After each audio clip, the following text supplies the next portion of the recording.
He then testified to say that no amount of sentence, no amount of accusations, no amount of charges will give her life back.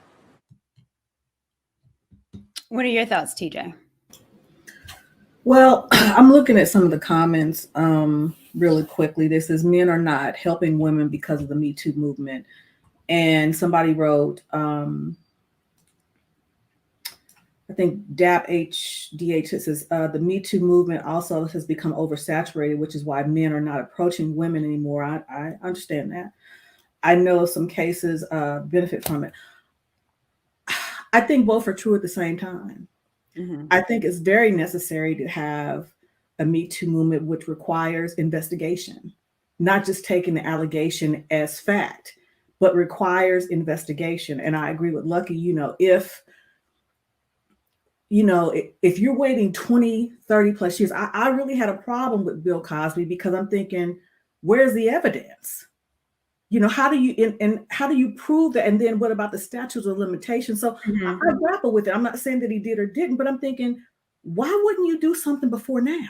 Right. So, and I'll just use myself an example that I was kind of tearing up. I believe it is necessary because many of these women, as it related to Bill, if you want to use Bill Cosby, if you want to use Harvey Weinstein, and if you want to use R. Kelly, these men took advantage of young girls and women who saw them as the answer to realizing their careers and felt that they had to do those things. When I was a teenager, I wanted to be a singer. And there was this man who was in the industry, and he heard me sing, and he said that he wanted to have some people come over to hear me sing. And I went over there, and part of it, is definitely my fault because I should have told my mom, but I didn't. So I went over there waiting for the people to come, and they never came. And this individual groped me and I got away, but I felt so ashamed,